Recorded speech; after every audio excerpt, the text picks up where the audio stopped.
you. Good afternoon, and thank you for joining us today. My name is Jamie Lavin, and I lead the local infrastructure hub for Bloomberg Philanthropies. On behalf of Mike Bloomberg and Jim Anderson, it's my pleasure to welcome you to today's session. This session is brought to you by our amazing partners at the U.S. Conference of Mayors and Results for America. Since we launched the local infrastructure hub in July of 2022, we've supported over 1,200 cities and towns to create ambitious, competitive applications for infrastructure funding through sessions like today's, curated resources, and deep dive technical assistance boot camps. Today, in celebration of 2 years since the historic bipartisan infrastructure law was signed by President Biden, we're going to discuss how to communicate the projects, infrastructure upgrades, and community improvements that your cities and towns are envisioning as a result of these investments. It's my pleasure to welcome Tom Cochran, the CEO and Executive Director of the U.S. Conference of Mayors, and a fantastic partner to the Zoom. Tom, it's all yours. Thank you, Jamie, and thanks to Bloomberg Philanthropies and to Results for America for being such great partners in the hub. It seems almost impossible that we are celebrating today the second anniversary of the bipartisan infrastructure law.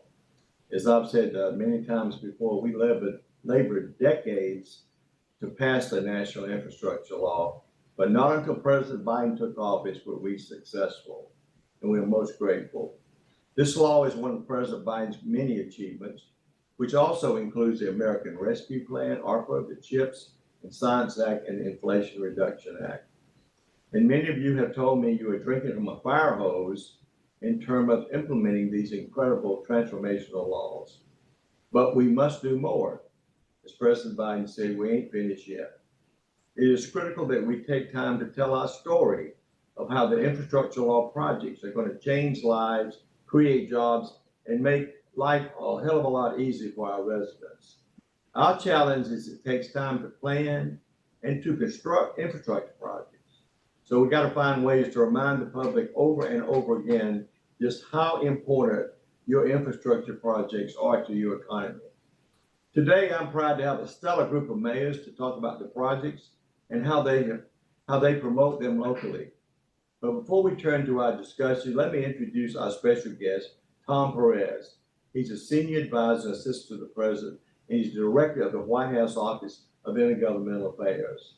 I won't go through Tom's numerous distinguished roles as a public servant, only to mention that he served as Secretary of Labor in the Obama administration. We work very closely with him.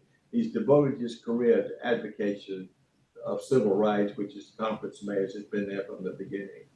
Tom, welcome to our session to celebrate the second anniversary of President Biden's infrastructure law. The floor is yours. Thank you so much, Tom. Thanks for your partnership. It's always a pleasure to work with you and your colleagues at the Conference of Mayors. And good afternoon, good morning, depending on where you are. I was going to acknowledge all the mayors, but I keep seeing more and more get on, so I know I'll forget someone or not see someone. So I do want to say thanks to all of you for joining, Jamie and others at Bloomberg. Thank you for what you have been doing. I've been so impressed by the seminars and the convenings that you do that we absconded with one of your senior people, and I want to acknowledge for the benefit of everyone, Ryan Whalen, who is on this Zoom call. And I noticed that heart, Jamie. I'm looking. And Ryan is a rock star, and Ryan is a resource to all of us. He's maybe sitting in a different chair, but he's in the same cause. He may be playing a slightly different instrument, but he's in the same orchestra, and that's that orchestra of opportunity for everyone. So thank you. I do, if I could, just I want to say a special thank you to Mayor Turner of Houston for your distinguished service. I had the privilege of doing a lot of work in Houston, especially during my tenure in the Obama administration. And Mayor Turner, thank you. Your legacy runs deep in the great city of Houston. So just wanted to shout you out today as someone who's just done some great stuff.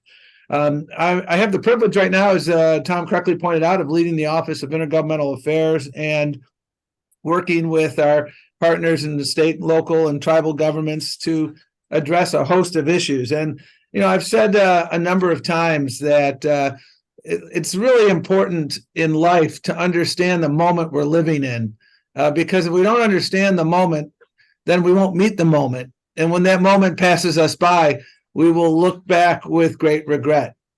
These last 2.5 years have seen unprecedented investments in infrastructure. We will never have more investments in our lifetime in infrastructure, I predict, than we do right now. This is an Eisenhower moment.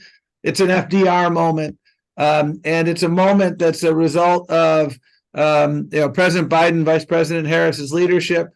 And in the case of the bipartisan infrastructure bill, a bipartisan group of elected officials who came together around really that once in a generation opportunity, funneling over $400 billion in roughly 40,000 projects into 4,500 communities throughout the country. I was out in Wausau, Wisconsin last week, breaking ground on a water project, connecting clean water pipes to a community for the first time, thanks to the bipartisan infrastructure law. Just last week, we announced $16.4 billion from Bill to repair and replace critical infrastructure along the Northeast Corridor, an unprecedented investment. And through this Investing in America agenda, as you know, the president is delivering on an infrastructure decade that will unlock access to economic opportunity and create good paying middle-class jobs. It'll boost domestic manufacturing and grow the economy from the middle up and the bottom, the middle out and the bottom up, not the top down. That's what Joe Biden has been talking about, and that's what he's delivered on.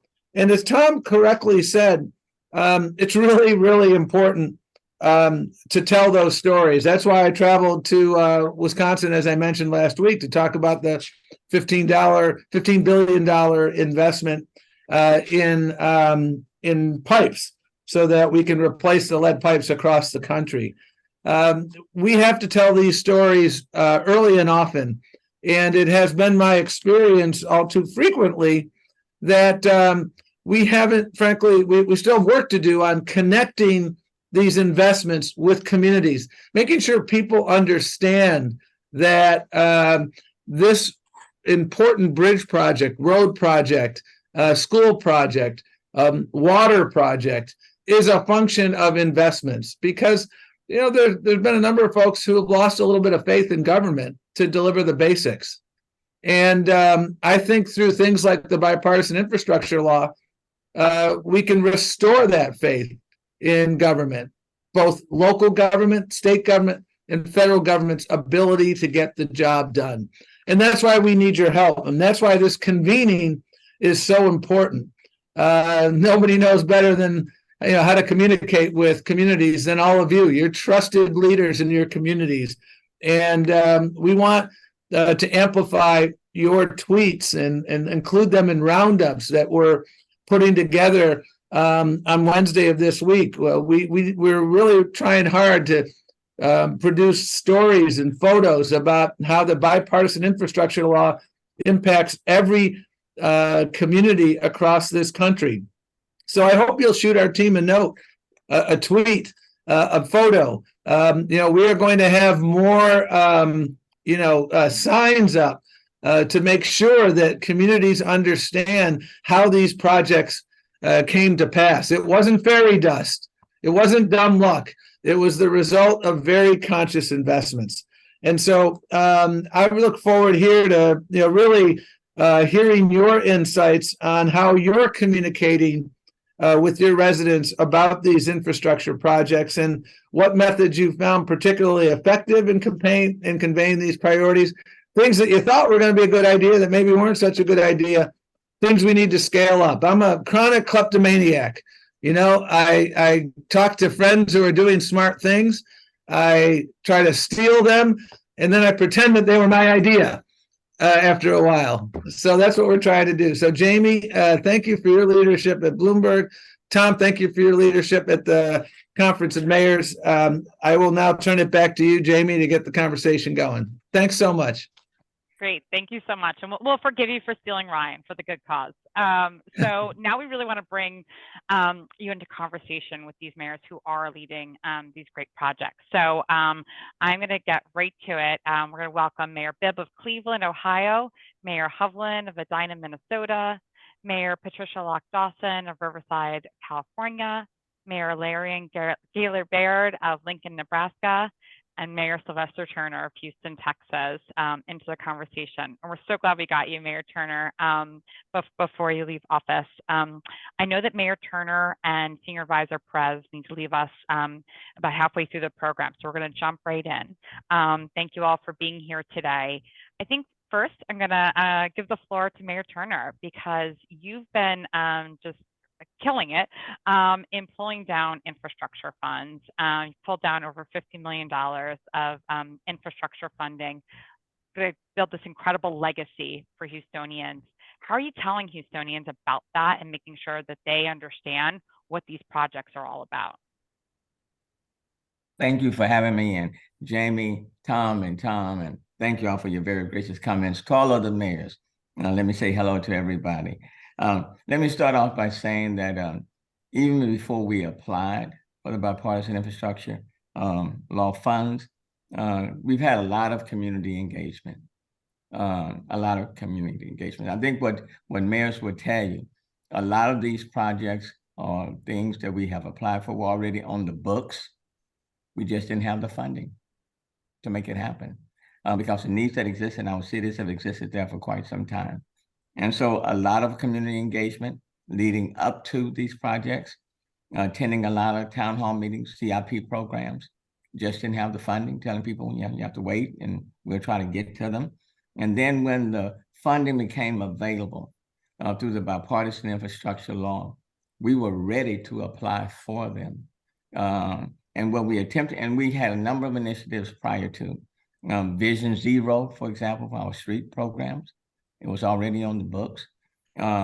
We established what we call complete communities. We're looking at communities where there had been a lack of investment, infrastructure investment for decades.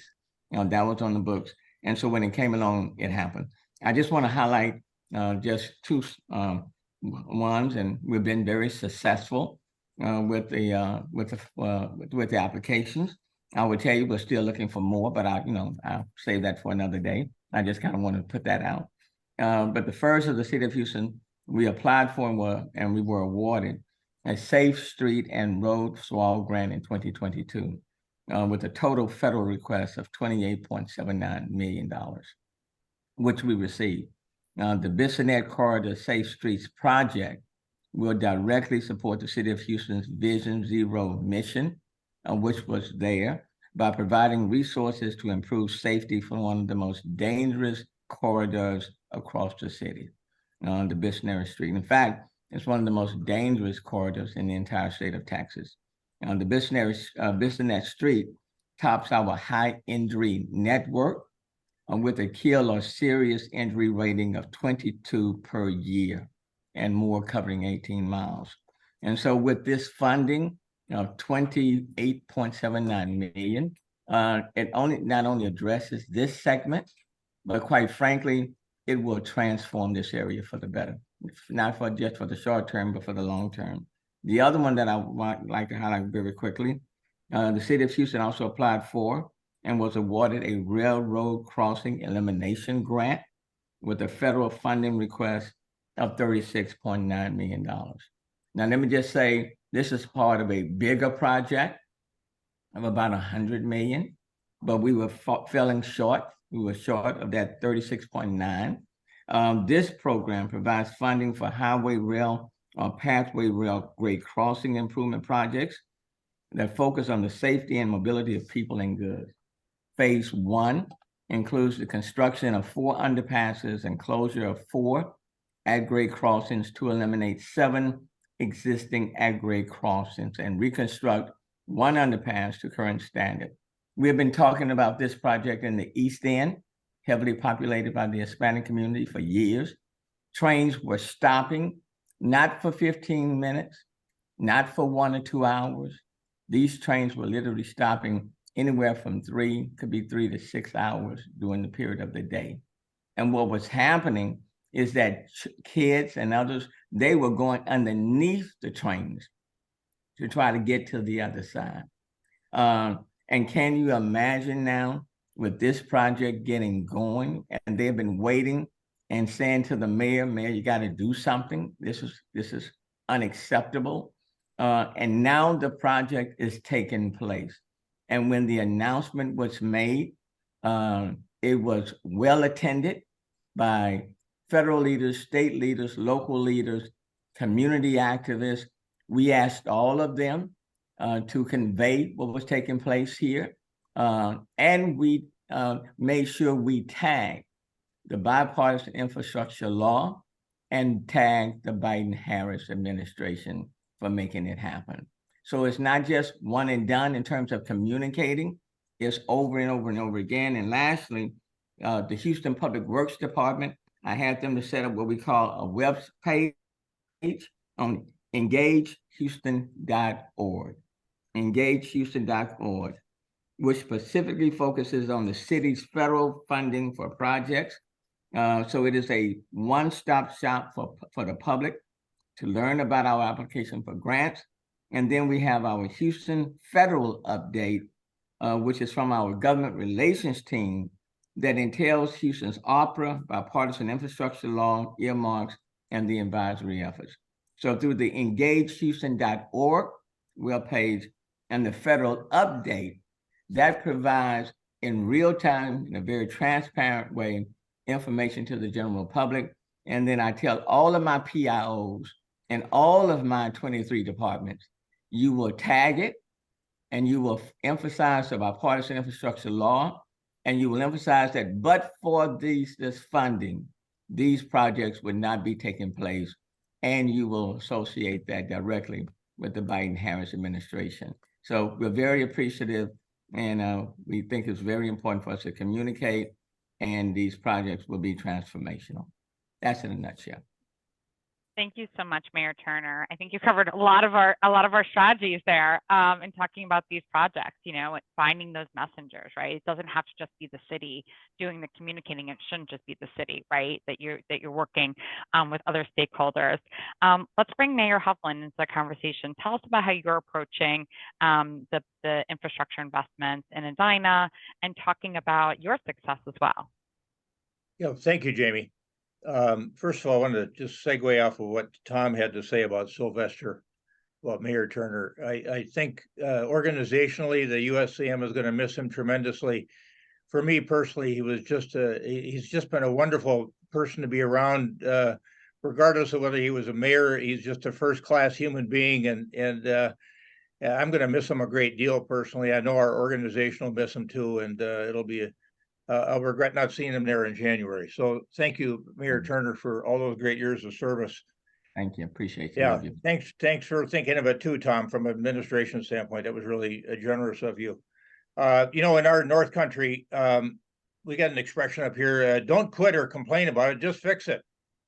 And that's what I think President Biden and his administration, Tom, part of that team, that leadership that made the bipartisan infrastructure framework work, made it possible.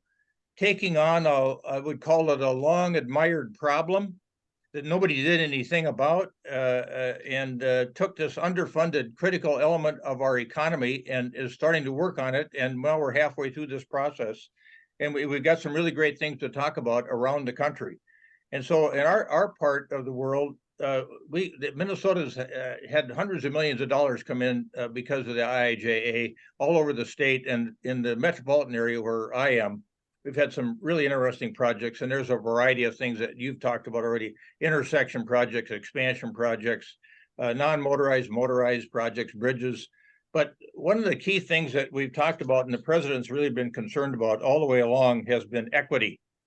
And I wanted to focus on that in terms of what's one of the projects that's underway in the Twin Cities area, and that's this Reconnect Rondo project. So when the interstate highway system was built in the 60s through the Twin Cities, between Minneapolis and St. Paul, they just plowed through this Rondo neighborhood, and they lost 700 of their homes, 61% of their residents, 48% of their home ownership, close to $160 million worth of equity value. And so all these years later, now we're trying to fix something, and it's been voluntary generated in terms of its activity at the beginning. They want to have a community land bridge created across the highway, and we're working on that now with this I-94 reconstruction project. There's 5 or 6 different options on that. And this neighborhood eventually will be connected again by a community land bridge. And they want to form out of that an African American cultural enterprise district.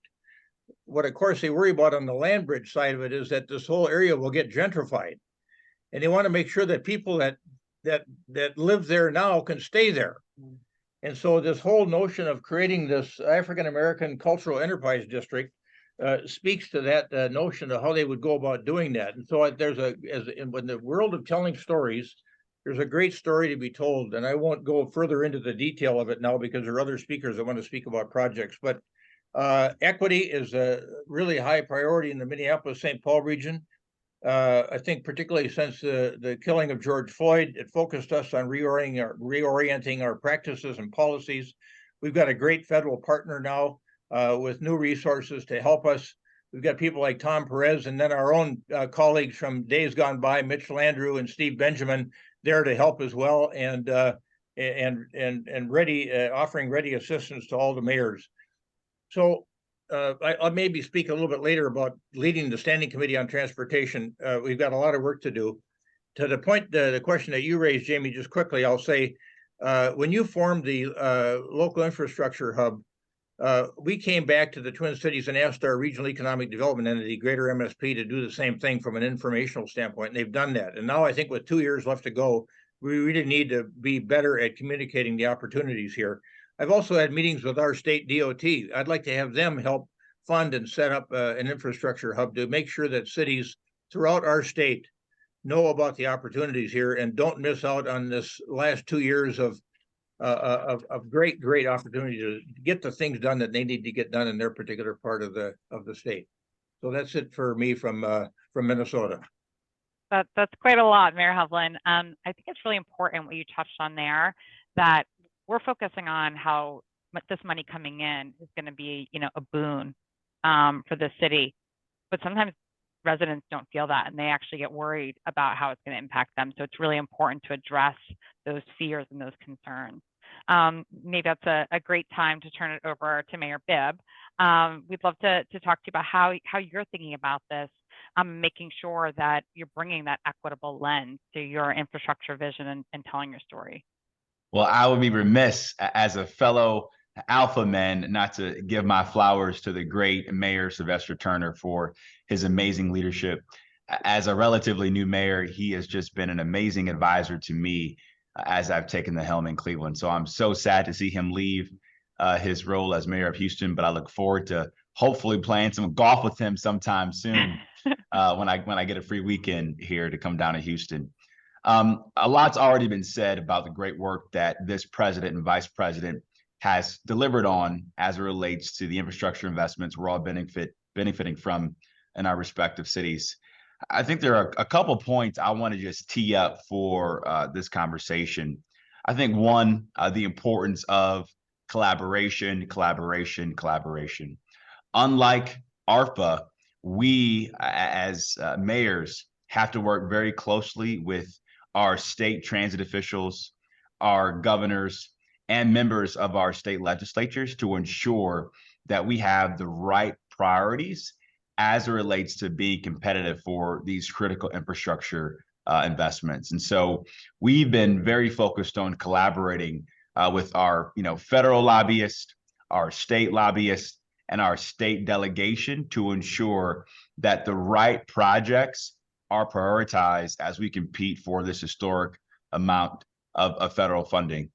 The other thing I would also say, it is so important that when we talk about these investments, that we talk about them in a way that's going to connect with the everyday lived experiences of our residents. And, it's easy for us to go down a very fancy policy conversation and talk track. But for our residents, particularly in Cleveland, who don't have enough money to pay their utility bills, who don't have enough money to pay for that monthly bus pass, who don't have enough money to repair their kitchen or repair their garage. They want to know how these investments are going to make their lives better tomorrow.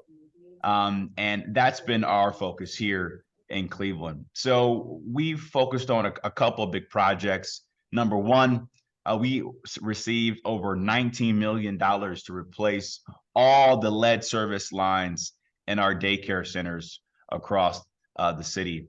And so far, we've been able to replace over 4,000 lead service lines all across the city of Cleveland. I talked about transit access and transit justice because in many ways, this is an issue of racial justice here in Cleveland. For many of our residents, they can't afford to have a car. And we're lucky as a city to have an amazing regional bus and rail authority in our community that gives residents access to high quality and frequent public transit. So with the support of Senator Sherrod Brown and Congresswoman Shontel Brown, we were able to land over $130 million from the Department of Transportation through the bipartisan infrastructure bill to replace all of our rail cars in our fleet. And over the next several years, we'll fully replace every single rail car throughout the greater Cleveland area to ensure that we can provide safe, reliable, equitable public transit all across our city and our region. And, you know, I think one of the biggest things we've been talking about so far this afternoon is how do we tell the story? How do we show people that these investments are here and are happening in our respective cities? So one thing I told my director of public works to do was every time we're putting shovels on the ground or doing a new project in our city, we have a big sign that talks about ARPA or the bipartisan infrastructure law and how this president and this vice president have made these investments possible. So we got to keep telling our story. We got to prioritize the projects that really impact the lived experiences of our residents. And we have to collaborate in a very intentional way to make sure we can get as much money as we possibly can rolling from our state partners as well too. Thank you, Mayor Bibb. So important to talk about that immediacy and just helping people like realize that these investments are actually going to make a difference in their lives and in the lives sometimes of our most needy and vulnerable residents, as children in daycare centers. Mayor Gaylor Baird, love to toss it next to you to hear about how you're approaching this in Lincoln and anything that you're doing that might be different from the mayors we've heard about so far. Well, thank you, and good afternoon, everyone. Thank you, Jamie, and to all the folks at Bloomberg. And I want to especially thank my fellow mayors who are presenting on this call and tuning in for the inspiration and wisdom they're sharing, and as well as our CEO and Executive Director, Tom Cochran, for his leadership at the U.S. Conference of Mayors and bringing us together. And thank you especially to you, Tom, Perez, because I had the opportunity to sit down with you at our fall leadership Conference of Mayors gathering, and you gave me some great advice about how to strengthen ties with federal agencies, and I'm really grateful for that time then, the time you're giving us today, and your ongoing partnership. The White House Office of Intergovernmental Affairs and their colleagues has been really remarkably accessible to my team here in Lincoln, and I want to give them a lot of credit for helping us be successful. They've been really accessible not only to us here in Lincoln, but to local governments across the country as we try to navigate this complex array of new federal resources authorized by the bipartisan infrastructure law. And I'm so pleased to share that last summer, the city of Lincoln was awarded a $23.7 million RAISE grant from the U.S. Department of Transportation to complete the planning and construction of the Lincoln Multimodal Transit Center. And this $23.7 million RAISE grant represents the largest federal discretionary grant award made to the city of Lincoln in our history.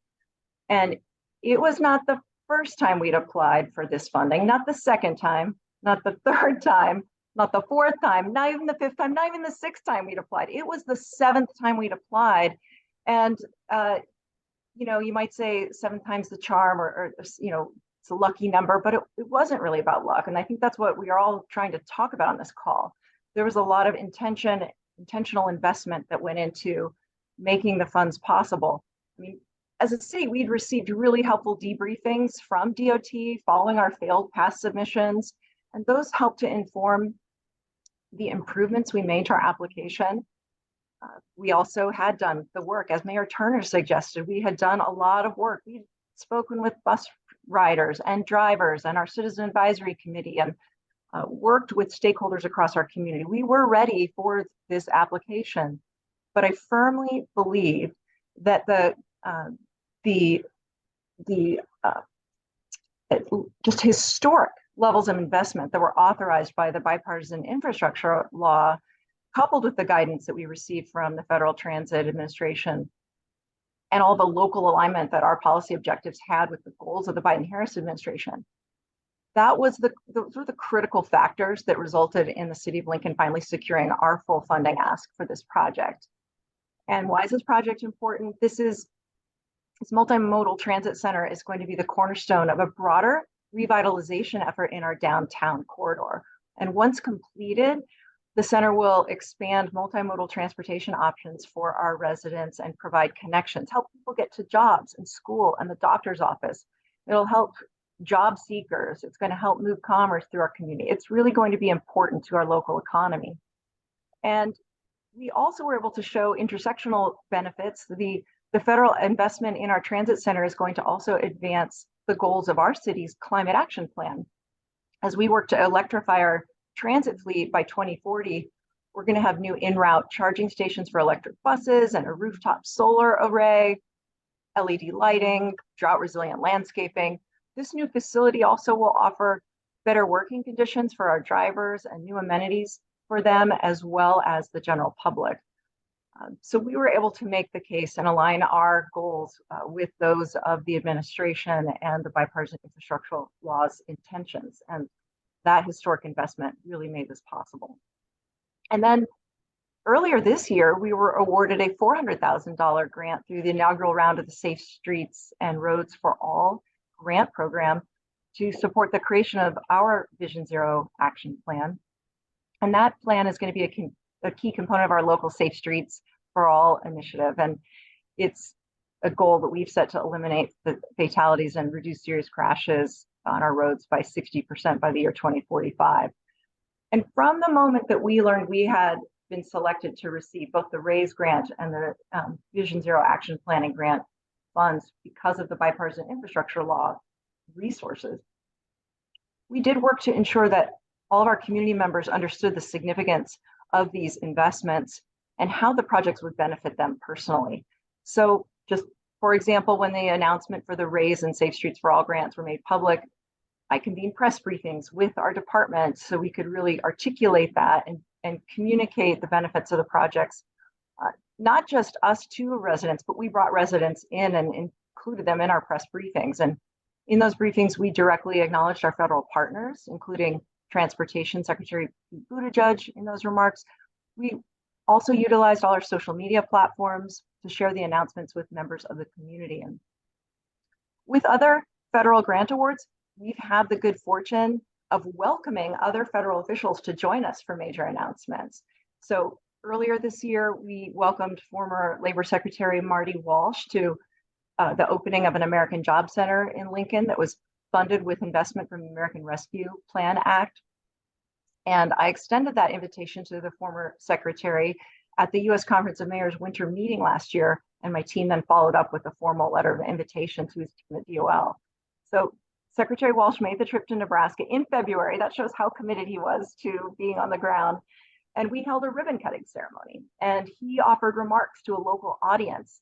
And my team developed a full day schedule of programming to showcase how youth were going to benefit from local education and workforce development programs. So hosting our federal partners here on the ground is a great way to demonstrate how decisions in Washington, D.C. directly impact our residents and our neighborhoods. I think, given the context of Congress, the national discourse, it's really easy for that message to get lost in the shuffle. So I agree with all my fellow mayors how important it is that we remind our constituents that local officials should always strive to have a really effective working relationship with intergovernmental partners, regardless of political affiliation, for the benefit of the community itself. And so as we continue to do that work, since we are continuing to communicate about what's been made possible by the bipartisan infrastructure law, we have undertaken a robust community engagement effort as we develop and implement these projects. Like, every stage of the project offers you a new chance to shout from the rooftops about how great the work is that we're doing and how made possible it was by federal funds. We have presented a series of meetings to inform the community about the multimodal transportation center. We're doing comprehensive public engagement in the design stage, having charrettes, inviting the public. We're going to be visiting our cultural centers, meeting with small groups of folks who are directly impacted by the project. We're presenting at local organizations, and we're going to be hosting larger in-person and virtual public open houses. And then, because we know how helpful it can be to have federal folks on the ground, if our project remains on the anticipated timeline, we intend to invite Secretary Buttigieg and our Region 7 FDA partners to Lincoln a year from now to do the reveal of the final design and kick off the construction phase. Again, taking each stage of the project as a new opportunity to lift up the real public value that it has. So we'll continue with social media platforms to do those updates, continue to engage with the community, and to use our platform for public input and discussion. And before I wrap, I do want to acknowledge our employees at the City of Lincoln for all their hard work on seizing these opportunities and securing the funding. Internal capacity is always a factor in how able local governments are to take advantage of these opportunities.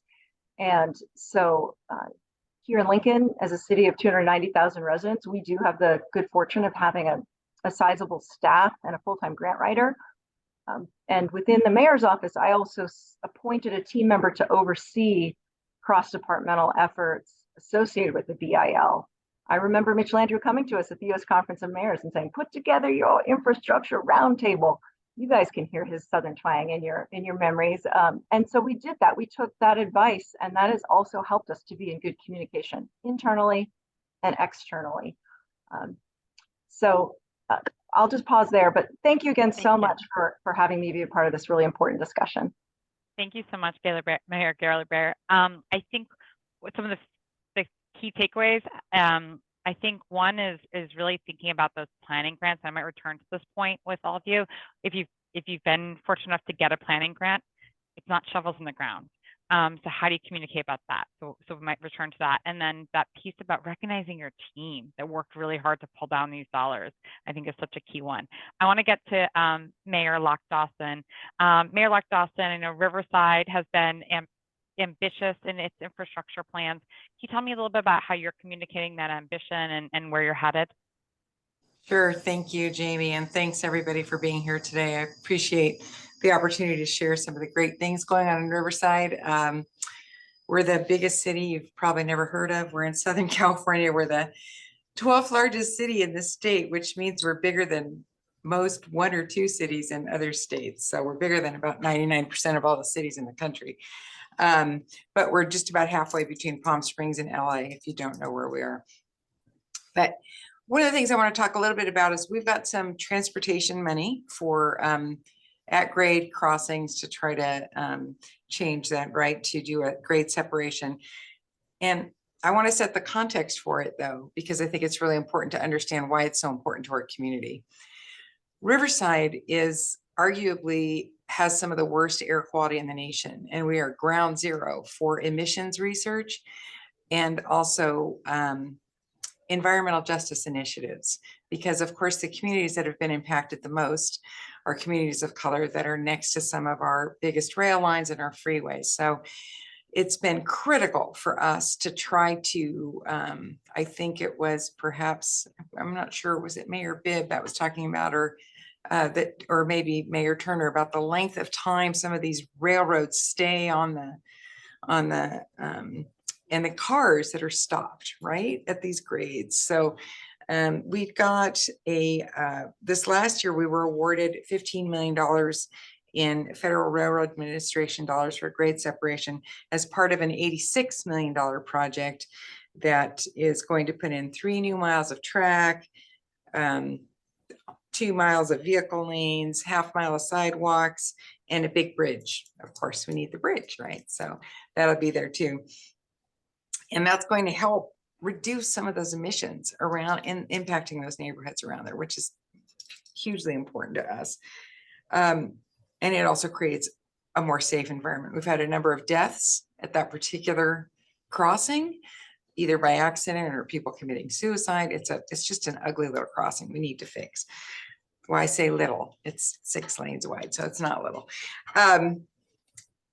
So we also have another one out. We're waiting. If I saw Tom had to hop off, but we do have a $60 million request out right now in the Reconnecting Communities and Neighborhoods grant.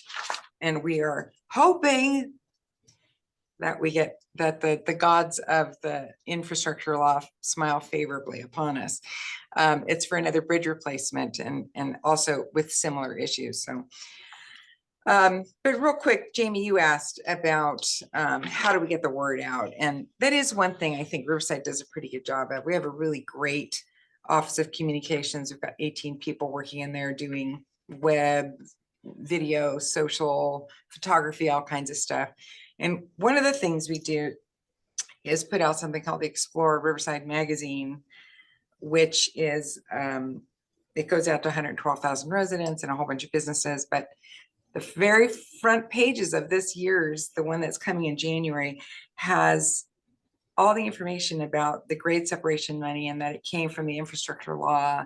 And, you know, it's getting the information out there about that, about the grants we've received and what we're putting out there. It's available online. And we also put things out on social media. We generally invite our congressional leaders to come and participate when we have ribbon cutting. And I'll commit now to do that. And members of the White House, if they'd like to be here as well, when we do our grade separation final. But you also asked perhaps for challenges, and let me just share very briefly.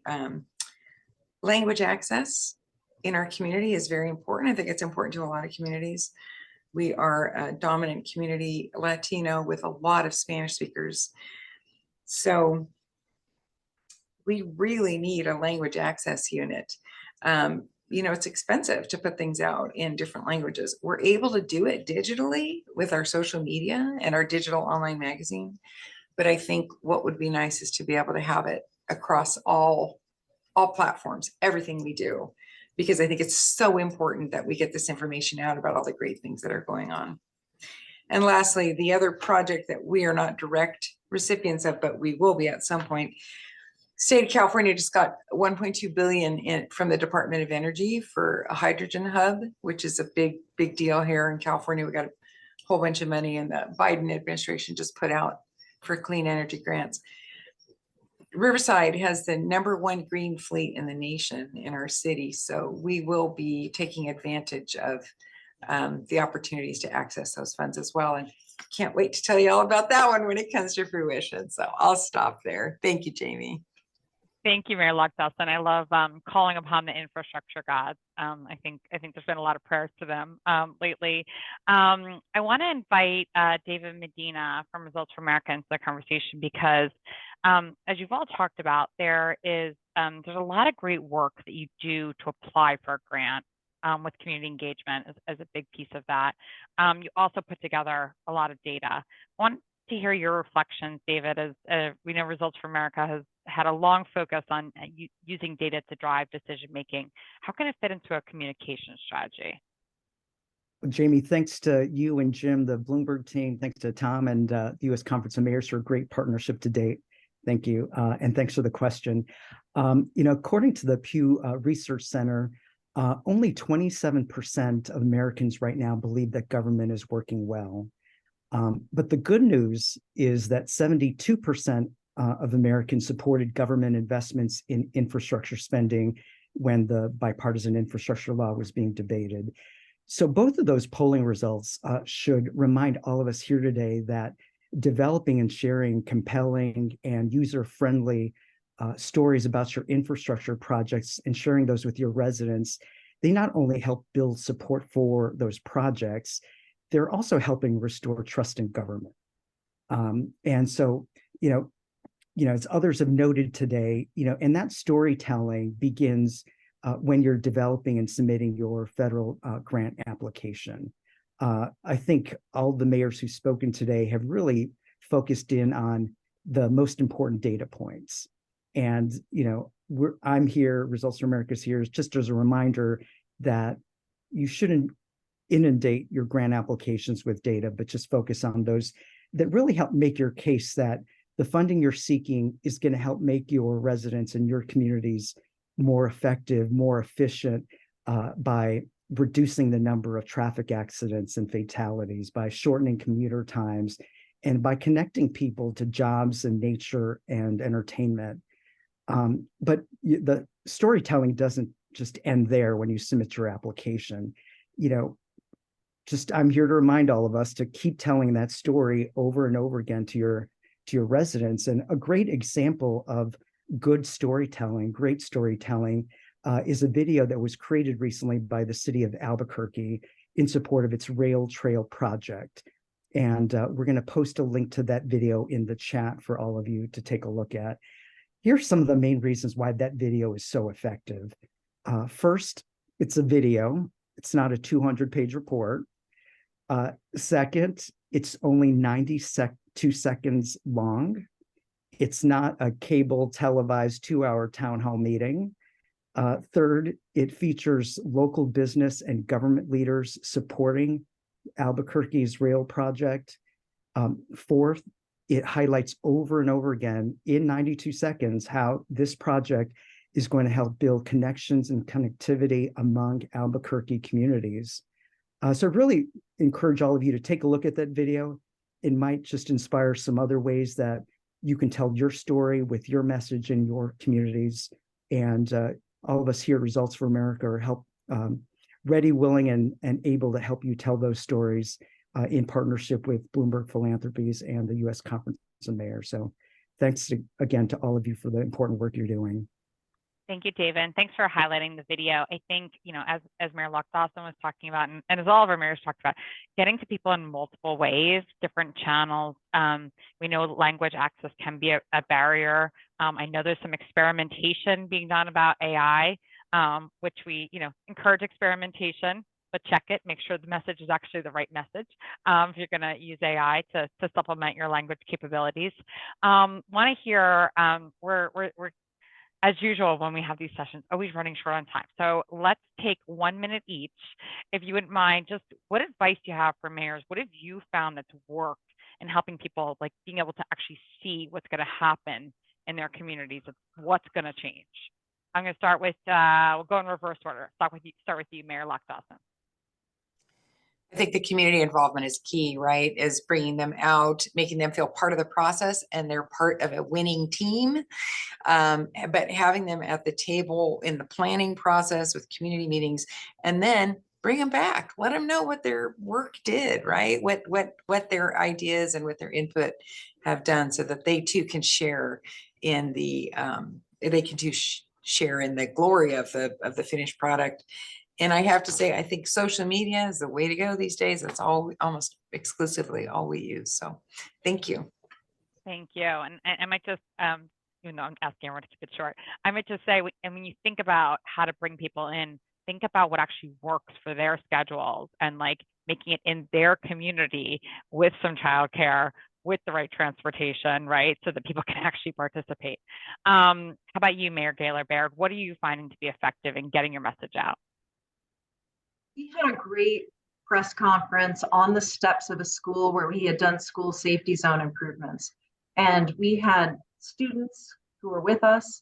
We had parents who were with us, parents who had been a part of the process of informing the design of the improvements, who got up and had the most powerful testimony of all. We were really there to just scaffold their understanding of what had been changed and to lift up where the resources came from. But they talked about the public value for them. And I think when you can share your platform with other people. And that not only kind of diffuses the politics, but it builds trust in the community. It creates a more integrated communication.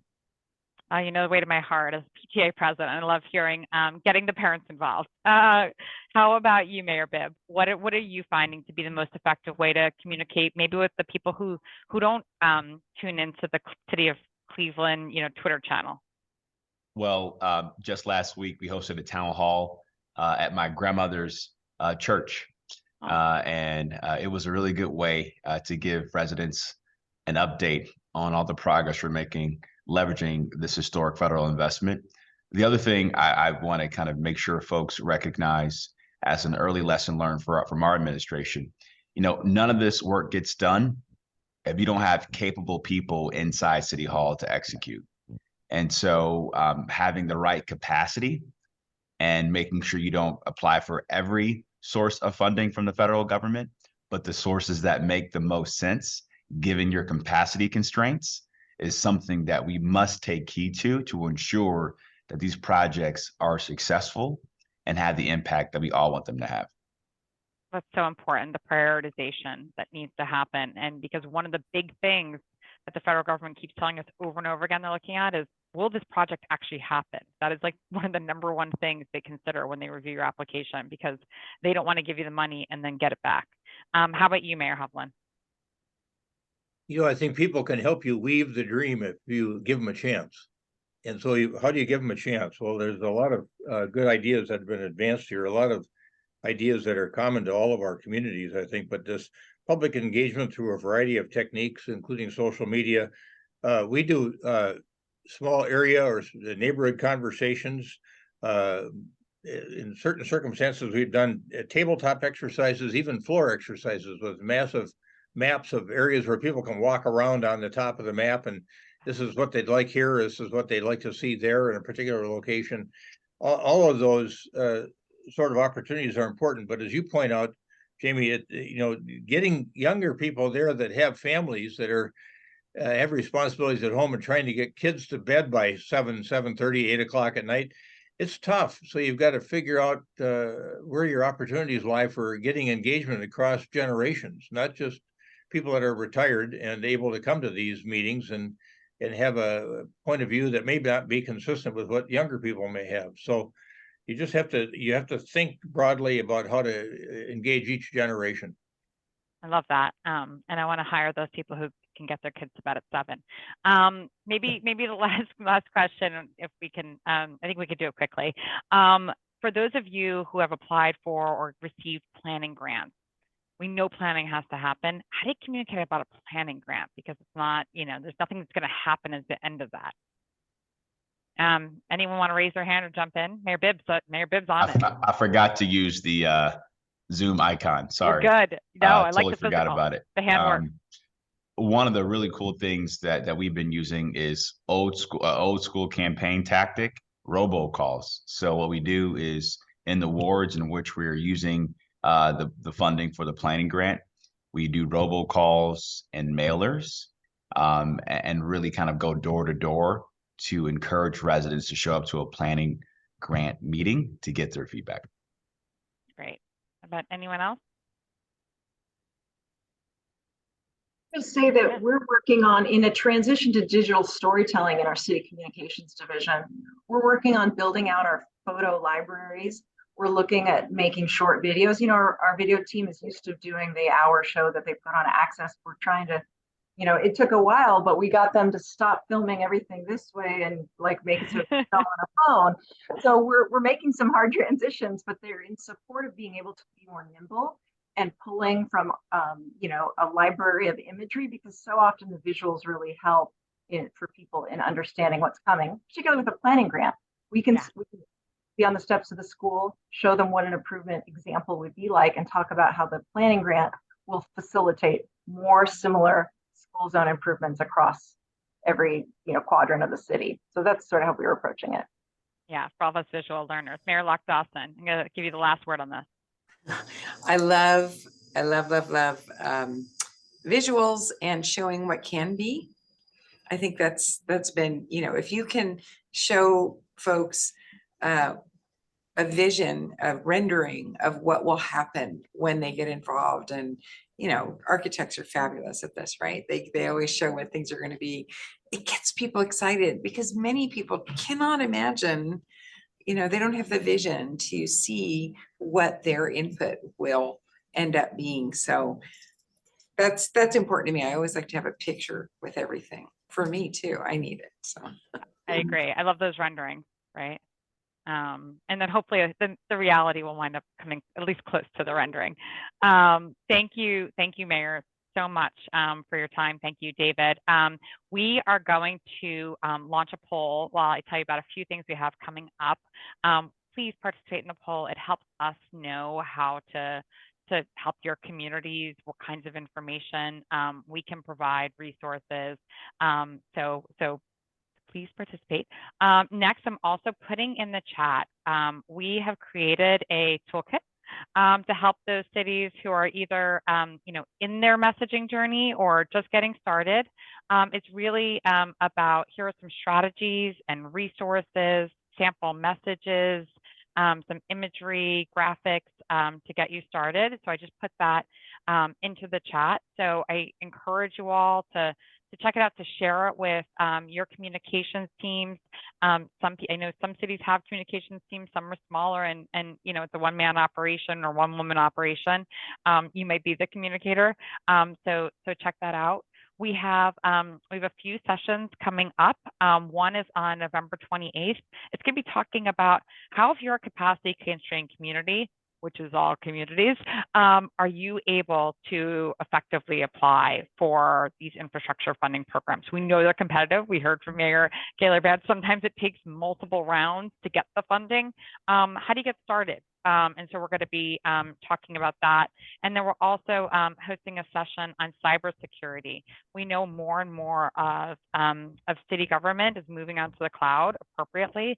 How do you protect it and make sure that your city is well prepared, and there's funding for that. So we encourage you all to check out those opportunities.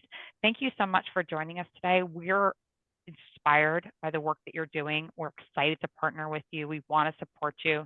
You can reach out to me. I'm going to put my email in the chat. If you want to share what you're doing on infrastructure, we are excited to help you. We can sometimes find great channels and resources and reporters in your area who care about the work that you're doing and want to elevate it. So please do reach out, and we will see you at our next session. Thank you, and happy second anniversary to the bipartisan infrastructure law. thank you. Happy Thanksgiving, everyone. Enjoy Bye, your everybody. stay. Happy Thanksgiving. Bye.